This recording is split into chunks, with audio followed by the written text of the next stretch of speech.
শেখ হাসিনার সাবেক ব্যক্তিগত সহকারী ও আওয়ামী লীগ নেতা বীর মুক্তিযোদ্ধা মতিউর রহমান রেন্টু শেখ হাসিনাকে নিয়ে আমার ফাঁসি চাই নামক একটি বই লেখেন।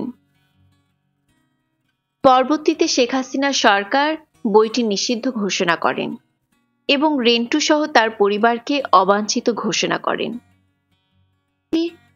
পাঠ করছি বীর মুক্তিযোদ্ধা মতিউর রহমান রেন্টুর লেখা আমার ফাঁসি চাই নামক বইটি। আজ প্রথম পর্ব। লেখক বইটির উৎসর্গে লিখেছেন, দেশপ্রেম বিবর্জিত নেতানেত্রীর খপ্পরে পড়ে যে সমস্ত প্রতিভাবান তরুণ, ছাত্র, যুবক তাদের ভবিষ্যৎ এবং জীবন বিসর্জন দিয়েছে, আমার ফাঁসি চাই গ্রন্থটি তাদের জন্য।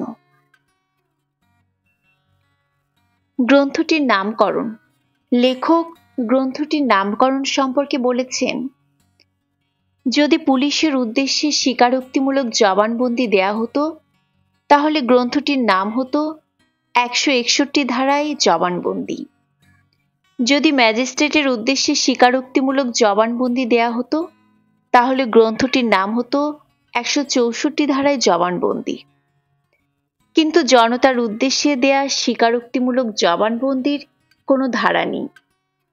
যেহেতু এই গ্রন্থটি জনতার উদ্দেশ্যে দেয়া এক ধরনের স্বীকারোক্তিমূলক জবানবন্দি, তাই গ্রন্থটির নাম দিয়েছি আমার ফাঁসি চাই।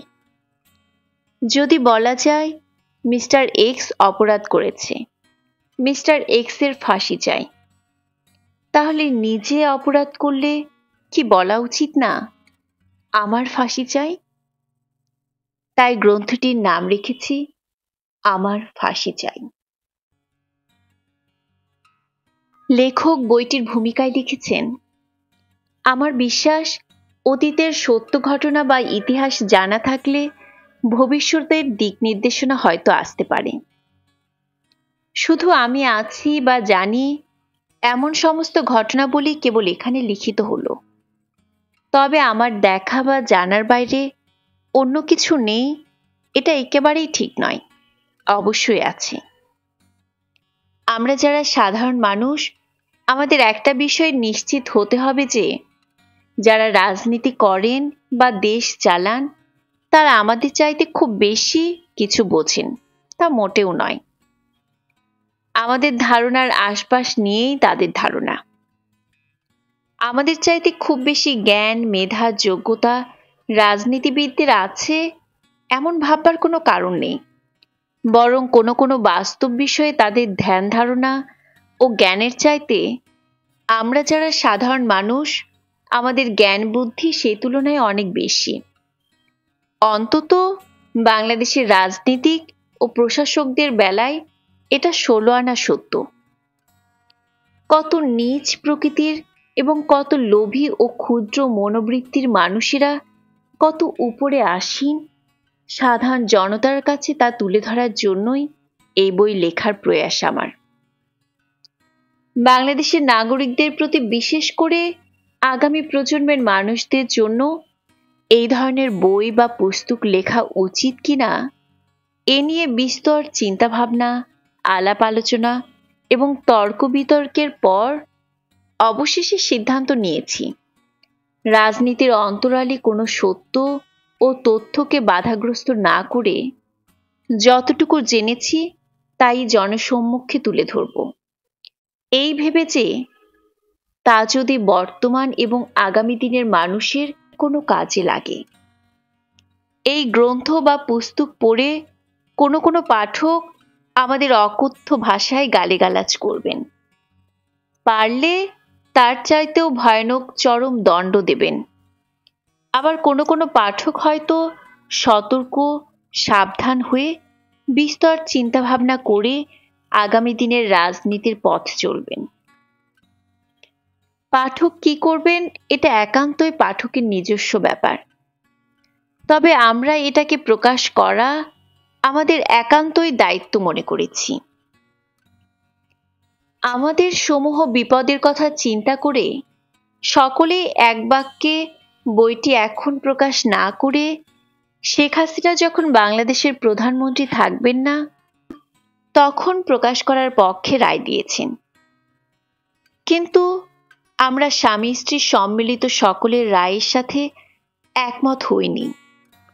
এই ভেবে যে শেখ হাসিনার দুর্বল মুহূর্তে তার পিছনের কথা ফাঁস করে দেওয়ার মধ্যে কোনো সৎ সাহস বা কৃতিত্ব থাকতে পারে না। তাই ভবিষ্যৎ বিড়ম্বনার সম্ভাবনা জেনেও সর্বশক্তিমান আল্লাহর উপর ভরসা রেখে প্রধানমন্ত্রী শেখ হাসিনার শাসনামলেই এই গ্রন্থ বা পুস্তক প্রকাশ করার সিদ্ধান্ত নিয়েছি। জীবন মানে পরাজিত হওয়া নয়, অবিরাম যুদ্ধ করা। রাখে আল্লাহ, মারে কে? পাঠক মনে করতে পারেন, প্রধানমন্ত্রী শেখ হাসিনা সরকারিভাবে আমাদের স্বামী স্ত্রীকে অবাঞ্ছিত ঘোষণা করার জন্যই আমরা এই জাতীয় লেখা তৈরি করেছি। হ্যাঁ, এটা খুবই সত্যি কথা। প্রধানমন্ত্রী শেখ হাসিনা রাষ্ট্রীয়ভাবে আমাদের স্বামী স্ত্রীকে অবাঞ্ছিত ঘোষণা করে একরকম অকৃতজ্ঞতার পরিচয় না দিলে হয়তো আমাদের মাথায় এই গ্রন্থ লেখার বিষয়টি আসতো না। Police, CID, DB, IB, NSI, DGFI সহ রাষ্ট্রের সকল সংস্থায় আমাদের স্বামী স্ত্রীকে অবাঞ্ছিত ঘোষণা করে দেয়া প্রধানমন্ত্রীর শেখ হাসিনার ওই আদেশই আমাদের মাথায় এই বই বা গ্রন্থ লেখার বিষয় এনে দেয়। এখানে যা লেখা হয়েছে তার সবটুকুই বাস্তবের ছবি। আমরা শুধু সত্য বিষয়ের উপর কথার মালা গেঁথেছি। আমাদের চিন্তায় এই বিষয়গুলো জাগিয়ে দেওয়ার জন্য প্রধানমন্ত্রী শেখ হাসিনাকে জানাই আন্তরিক ধন্যবাদ। প্রধানমন্ত্রী শেখ হাসিনার ওই বেআইনি আদেশের প্রতি আমরা কৃতজ্ঞ, কারণ সেই সূত্র থেকেই এত কিছুর বিস্তার। রাষ্ট্রের নাগরিককে অবাঞ্ছিত ঘোষণা শুধু সংবিধান বিরোধী এবং বেআইনি নয়, এটা হচ্ছে শপথ বাক্যের স্পষ্ট বরখেলাপ। 1996 সালের 23শে জুন সন্ধ্যা 7টায় বঙ্গভবনের দরবার কক্ষে প্রধানমন্ত্রীর পদ গ্রহণের সময় শেখ হাসিনা শপথ নিয়ে বলেছিলেন, আমি শেখ হাসিনা সশ্রদ্ধ চিত্তে শপথ করিতেছি যে আমি আইন অনুযায়ী বাংলাদেশের প্রধানমন্ত্রী পদের কর্তব্য বিশ্বস্ততার সঙ্গে পালন করিব। আমি বাংলাদেশের প্রতি অকৃত্রিম বিশ্বাস ও আনুগত্য পোষণ করিব। আমি সংবিধানের রক্ষণ, সমর্থন ও নিরাপত্তা বিধান করিব এবং আমি ভীতি বা অনুগ্রহ, অনুরাগ বা বিরাগের বশবর্তী না হয়ে সকলের প্রতি আইন অনুযায়ী যথাবিহিত আচরণ করিব। রাজনীতি হচ্ছে মানুষকে দেওয়ার জন্য, পাওয়ার জন্য নয়। এই বিষয়টি নিয়ে 1981 সালের 17ই মে শেখ হাসিনা দেশে ফেরার পরদিন থেকে 1997 সালের 15ই জানুয়ারি পর্যন্ত দীর্ঘ প্রায় 16 বৎসর বিরামহীন দ্বন্দ্বের অবসান ঘটিয়ে অবশেষে প্রধানমন্ত্রী শেখ হাসিনা আমাদের তাড়িয়ে দিলেন। আমরা পরাজিত হলাম। তবুও বোঝাতে পারলাম না রাজনীতি মানুষকে দেওয়ার জন্য, পাওয়ার জন্য নয়। সত্যি কথা বলার প্রবল দৃঢ়তা আমাকে প্রধানমন্ত্রী শেখ হাসিনা ও তার পরিবারের কাছে বিপজ্জনক করে তুলেছিল। ব্যক্তিগতভাবে যিনি অসৎ, বেঈমান, নিমকহারাম এবং মুনাফিক, তিনি কি রাষ্ট্রীয় বা সমাজ জীবনে সৎ, ইমানদার হতে পারেন? শুরু করছি আমার ফাঁসি চাই বইটির প্রথম পর্ব।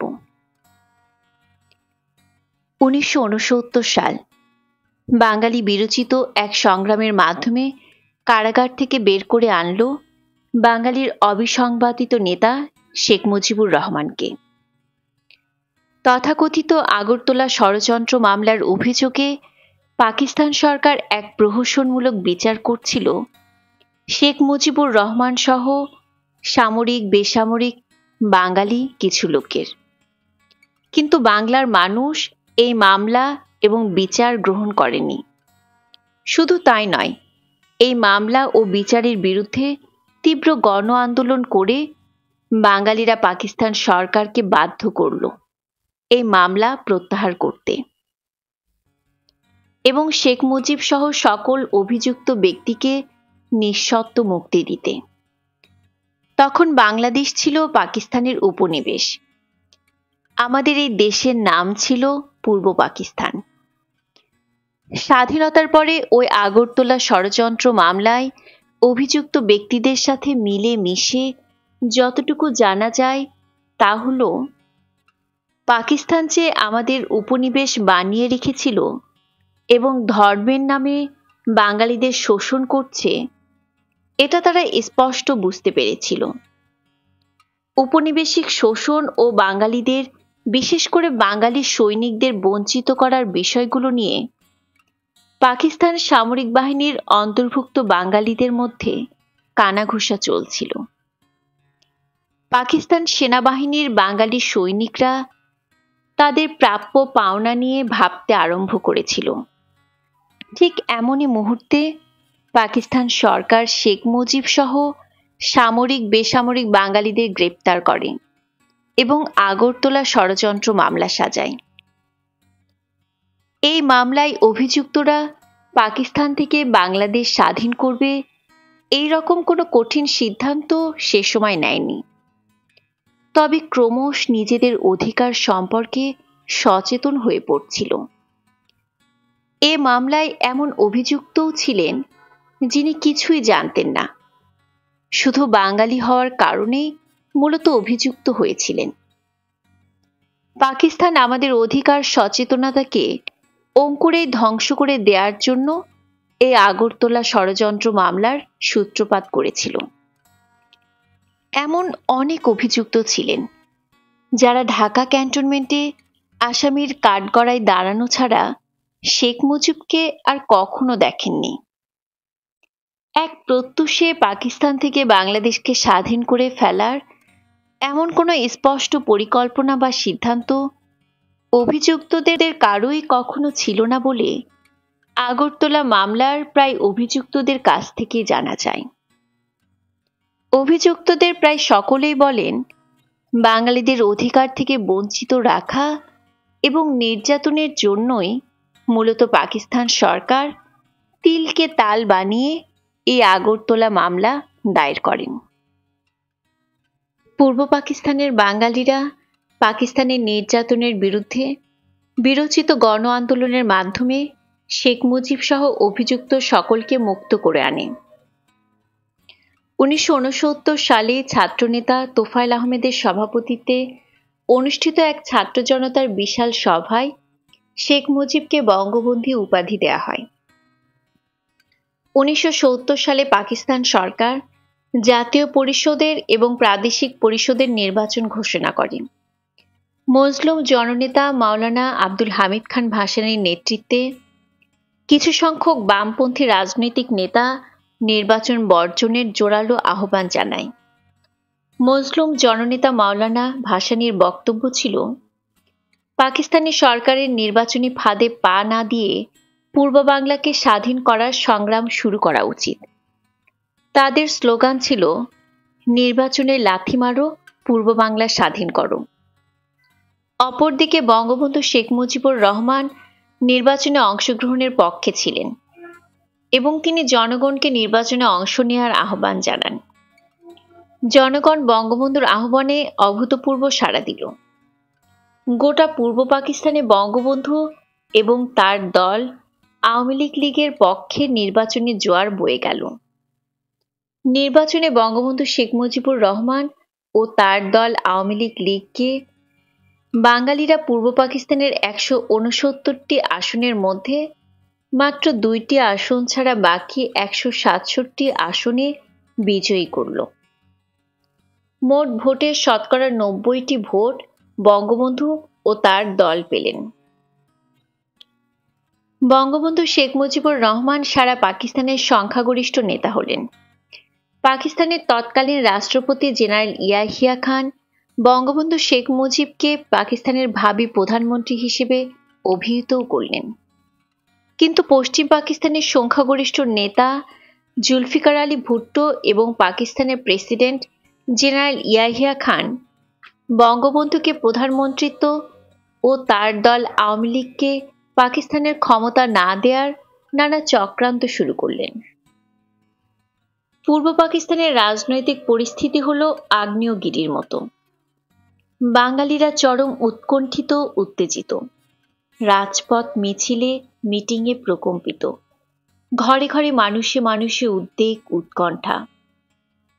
সমগ্র বাঙালি কেবল তাকিয়ে আছে জাতির অবিসংবাদিত নেতা শেখ মুজিবুর রহমানের দিকে। তিনি যা বলছেন চোখের পলকে বাঙালি তাই করছে। ইতিহাসের পাতায় অনেক ইতিহাস দ্রুত গড়িয়ে যাচ্ছে। যে কোনো ধরনের কর্মসূচিতে শুধু শেখ মুজিবের ঘোষণা করতে যতটুকু দেরি, তিনি যে কোনো কর্মসূচি ঘোষণা দেওয়ার সঙ্গে সঙ্গে বিদ্যুৎ গতিতে বাঙালি তা বাস্তবায়িত করছে। উত্তাল জাতির মুখে শুধু একটি স্লোগান গর্জন করে ফিরছে, বাংলাদেশ স্বাধীন করো, বাংলাদেশ স্বাধীন করো। 7ই মার্চের ভাষণ। এরই মধ্যে বঙ্গবন্ধু শেখ মুজিব 7ই মার্চের রেসকোর্স ময়দানে, বর্তমানে সোহরাওয়ার্দী উদ্যান, জনসভা ডাকলেন। ভোর না হতেই লক্ষ লক্ষ বাঙালি রেসকোর্স ময়দানে সমাবেত হল স্বাধীনতার প্রশ্নের নেতার রায় শোনার জন্য। লক্ষ লক্ষ জনতার সামনে এসে দাঁড়ালেন জনতার নেতা বঙ্গবন্ধু শেখ মুজিবুর রহমান। কিন্তু বঙ্গবন্ধু শেখ মুজিবুর রহমান স্বাধীনতা ঘোষণা করেও স্বাধীনতা ঘোষণা করলেন না। পাকিস্তান সরকারের কাছে বঙ্গবন্ধু শেখ মুজিবুর রহমান মূলত 4টি কন্ডিশন বা দাবি দিয়ে তার ভাষণ শেষ করলেন। বঙ্গবন্ধু বললেন, আমার দাবি মানতে হবে প্রথম, তারপর তিনি বিবেচনা করে দেখবেন অ্যাসেম্বলিতে যাবেন কি যাবেন না। যদিও বঙ্গবন্ধু শেখ মুজিবুর রহমান বললেন, এবারের সংগ্রাম আমাদের মুক্তির সংগ্রাম, এবারের সংগ্রাম স্বাধীনতার সংগ্রাম। তারপরও বলা যায় না বঙ্গবন্ধু শেখ মুজিবুর রহমান 71-এর 7ই মার্চ স্বাধীনতা ঘোষণা করেননি। 7ই মার্চ 1971 তিনি স্বাধীনতা ঘোষণা করেও স্বাধীনতা ঘোষণা করেননি। অজ্ঞাত কারণে তিনি 71-এর 7ই মার্চ পরিষ্কারভাবে স্বাধীনতা ঘোষণা না করে স্বাধীনতা ঘোষণা করতে একটুখানি বাকি রাখলেন এবং পাকিস্তান সরকারের উদ্দেশ্যে 4টি দাবি করলেন। আবার তার এই দাবি মেনে নেয়ার জন্য পাকিস্তান সরকারকে সুনির্দিষ্ট কোনো সময়সীমাও বেঁধে দিলেন না। তবে তার নির্দেশে যে অসহযোগ আন্দোলন তখন চলছিল তা বজায় রাখার নির্দেশ তিনি দেন এবং সেই সাথে নতুন করে যোগ করলেন খাজনা, ট্যাক্স সব বন্ধ করে দেওয়ার নির্দেশ। হরতাল প্রত্যাহার করলেন। স্কুল, কলেজ, অফিস, আদালত, কলকারখানা সব বন্ধ ঘোষণা করলেন। মাস শেষে কর্মচারীদের বেতন নিয়ে আসতে বললেন। শিল্পের মালিককে শ্রমিকের বেতন পৌঁছে দিতে বললেন। রেডিও, টেলিভিশন তার সংবাদ পরিবেশন না করলে বাঙালিদের রেডিও, টেলিভিশনে যেতে নিষেধ করলেন। আন্দোলন নতুন মোড় নিল। বাঙালি বুঝতে পারল স্বাধীনতা ছাড়া আর কোনো গত্যন্তর নেই। কিন্তু ঠিক কবে থেকে স্বাধীনতা যুদ্ধ বা মুক্তিযুদ্ধ শুরু হবে এবং কিভাবে হবে তা নিয়ে ছিল অস্পষ্টতা ও সংশয়। কারোরই সঠিক কোনো পরিষ্কার ধারণা ছিল না। কোনো এক অজ্ঞাত কারণে 71-এর 7ই মার্চ বঙ্গবন্ধু শেখ মুজিবুর রহমান এককভাবে সুস্পষ্ট করে স্বাধীনতা ঘোষণা করলেন না কেন এবং তা কখনো কোনোদিন পরিষ্কার জানা যায়নি। বিশ্লেষণ এবং সামরিক পরিসংখ্যানে জানা যায় 7ই মার্চ বঙ্গবন্ধু শেখ মুজিবুর রহমান যদি পাকিস্তানের সাথে সম্পর্ক ছিন্ন করে বাংলাদেশকে স্বাধীন সার্বভৌম দেশ হিসেবে ঘোষণা করতেন এবং সুদূর 12,000 মাইল দূর থেকে আসা পাকিস্তানি সৈন্যদের বন্দী করতে বলতেন, তাহলে পাকিস্তানি সৈন্যদের সাথে বাঙালি সৈন্য, ইপিআর, পুলিশ ও জনতার যে লড়াই বা যুদ্ধ হতো, সেই যুদ্ধে মাত্র কয়েকদিনের মধ্যেই সামান্য রক্তপাতের বিনিময়ে আমাদের দেশ মুক্ত বা স্বাধীন হতো। 1971 সালে 7ই মার্চ পর্যন্ত বাংলাদেশে তৎকালীন পূর্ব পাকিস্তানি সৈন্য সংখ্যা এতই নগণ্য ছিল যে পাকিস্তানি পাঞ্জাবি, সিন্ধি, বেলুচ সৈন্য বাঙালি সৈন্যদের কাছে অসহায় এবং মুখাপেক্ষী ছিল। আবার এই পাকিস্তানি পাঞ্জাবি, সিন্ধি, বেলুচ সৈন্যদের অধিকাংশই ছিল অফিসার, যারা যুদ্ধ পরিচালনা করে কিন্তু নিজেরা সরাসরি যুদ্ধ করে না। এই নগণ্য সংখ্যক পাকিস্তানি সৈন্যকে ধরাশয়ী বা পরাস্ত করতে বাঙালি সৈন্য, ইপিআর, পুলিশ এবং 7.5 কোটি জনতার কোনো ক্রমেই সপ্তাহের বেশি সময় লাগতো না। কিন্তু অজ্ঞাত কারণে 7ই মার্চ বঙ্গবন্ধু মুজিবুর রহমান স্পষ্টভাবে সরাসরি স্বাধীনতার ঘোষণা না করায় এবং অনির্দিষ্ট সময় দিয়ে পাকিস্তানের কাছে 4টি দাবি বা শর্ত দেওয়ার সুযোগে পাকিস্তান দিবারাত্রি তাদের সৈন্য এবং অস্ত্র বাংলাদেশে এনেছে। 1971 সালে 7ই মার্চ পর্যন্ত বাংলাদেশে পাকিস্তানের যত নন বেঙ্গলি সৈন্য ছিল, 7ই মার্চ শেখ মুজিবুর রহমানের ভাষণের পর 7ই মার্চ থেকে 25শে মার্চ পর্যন্ত পাকিস্তান বাংলাদেশে তার সৈন্য ও অস্ত্রশস্ত্র, গোলা বারুদ বহু গুণ বেশি বৃদ্ধি করে এবং পাকিস্তানি নন বেঙ্গলি সৈন্যের সংখ্যা যখন বাঙালি সৈন্য সংখ্যার চাইতে বহু গুণ বেশি বৃদ্ধি পায়, কেবল তখনই পাকিস্তানিরা বাঙালিদের আক্রমণ শুরু করে। বঙ্গবন্ধু 7ই মার্চের ভাষণে পাকিস্তানিদের আক্রমণ প্রতিহত করতে রাস্তাঘাট বন্ধ করে দেওয়ার কথা বলেছেন, যার যা আছে তাই নিয়ে মোকাবেলা করার কথা বলেছেন, খাজনা ট্যাক্স বন্ধ করে দেওয়ার কথা বলেছেন, বাংলাদেশ থেকে পাকিস্তানে টাকা পয়সা পাঠানো বন্ধ করেছেন। বঙ্গবন্ধু শেখ মুজিবুর রহমান বলেছেন, বাংলাদেশ থেকে পাকিস্তানে আর 1 পয়সাও পাচার হতে পারবে না, কিন্তু বাংলাদেশে আর একজনও পাকিস্তানি সৈন্য আনা যাবে না, এ কথা বঙ্গবন্ধু শেখ মুজিবুর রহমান কখনো বলেননি। ফলে পাকিস্তান 7ই মার্চ থেকে তৎকালীন ঢাকা তেজগাঁ বিমানবন্দর দিন রাত 24 ঘন্টা শুধু সৈন্য আনার কাজে ব্যবহার করেছে। পাকিস্তান আমাদের দেশ থেকে 12,000 মাইল দূরবর্তী একটা দেশ। শুধু দূরত্বটাই মুখ্য নয়, আমাদের বাংলাদেশ আর পাকিস্তানের ঠিক পুরোপুরি মাঝখানে রয়েছে পাকিস্তানের চিরশত্রু দেশ ভারত। এই মাঝখানে শত্রুভাবাপন্ন বিশাল ভারত টপকে পাকিস্তানিদের বাংলাদেশে আসা কিছুতেই সম্ভব ছিল না, প্রশ্নই ওঠে না।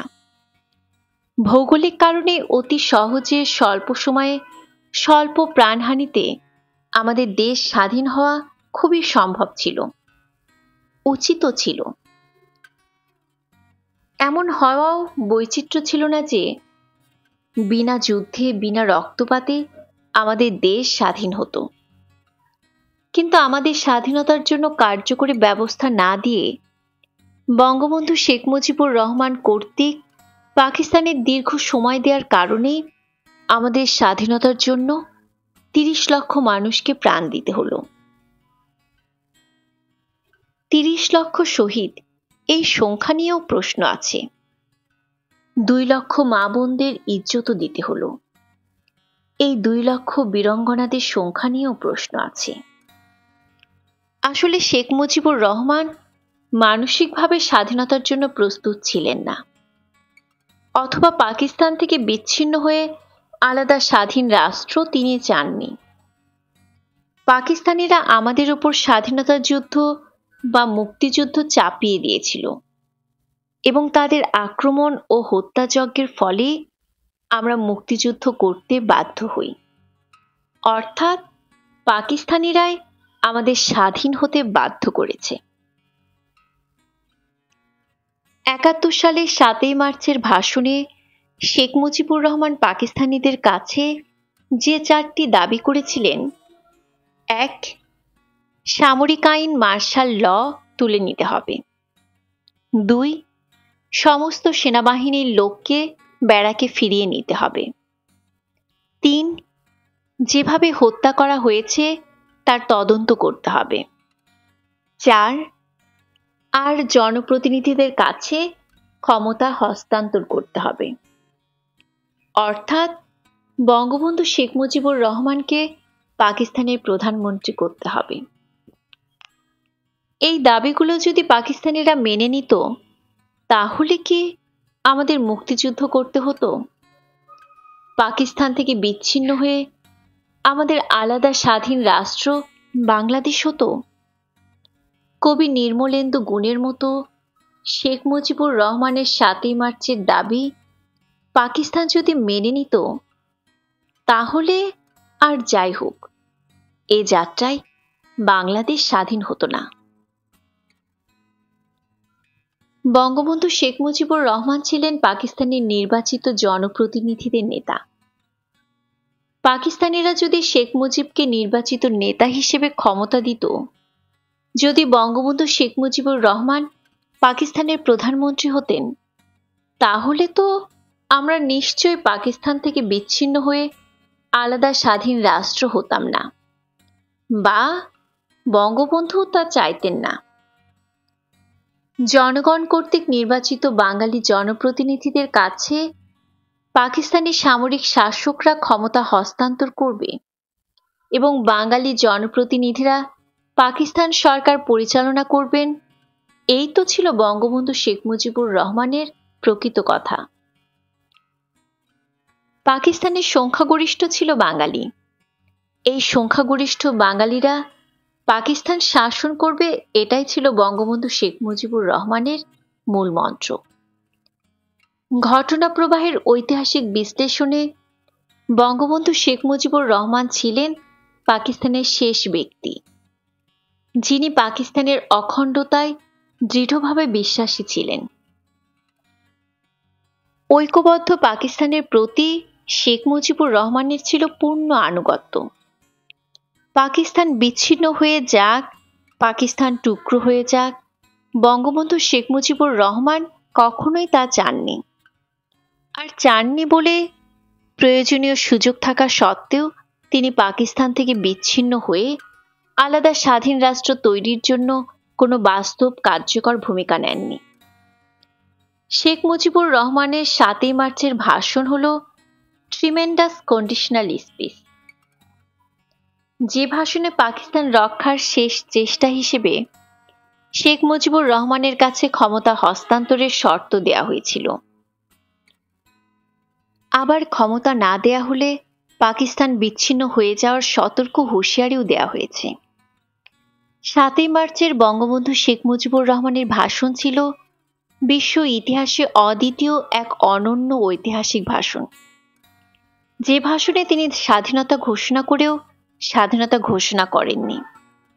সে কারণে আমাদের স্বাধীনতা ঘোষণার তারিখ বা দিন এবং স্বাধীনতার ঘোষক নিয়ে চির বিতর্ক। আমরা ২৬শে মার্চকে স্বাধীনতা দিবস হিসেবে পালন করি। তার মূল কারণ হল ২৫শে মার্চ দিবাগত রাত ১২টার পর পাকিস্তানি সেনাবাহিনী ঘুমন্ত বাঙালির ওপর পৈশাচিক আক্রমণ ও গণহত্যাযজ্ঞ শুরু করে। ২৫শে মার্চ দিবাগত গভীর রাত, অর্থাৎ ঘড়ির সময় অনুযায়ী তা ২৬শে মার্চের প্রথম প্রহর ধরা হয় বলেই ২৬শে মার্চকে আমরা স্বাধীনতা দিবস হিসেবে পালন করি। প্রকৃতপক্ষে পাকিস্তানি সৈন্যদের আক্রমণ আর ঘড়ির সময় হিসেবে নিয়েই ২৬শে মার্চকে স্বাধীনতা দিবস ধরা হয়।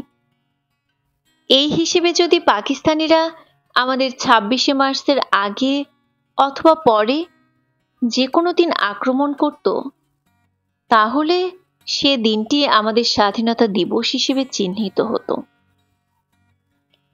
সত্যি কথা বলতে কি, কেউই সঠিক সময়ে পূর্ণাঙ্গরূপে আমাদের স্বাধীনতা ঘোষণা করেননি। যদিও বলা হয়ে থাকে 25শে মার্চ রাত 12টার পর টেলিগ্রামের মাধ্যমে বঙ্গবন্ধু শেখ মুজিবুর রহমান স্বাধীনতা ঘোষণা করেছিলেন, কিন্তু টেলিগ্রামের ওই ঘোষণার যথার্থতা খুঁজে পাওয়া যায়নি। টেলিগ্রামের মাধ্যমে বঙ্গবন্ধু শেখ মুজিবুর রহমানের স্বাধীনতা ঘোষণাটি তখনকার সময়ে 7.5 কোটি বাঙালির কেউ পেয়েছে বা শুনেছে, আজ পর্যন্ত এমন দাবি কেউ করেননি।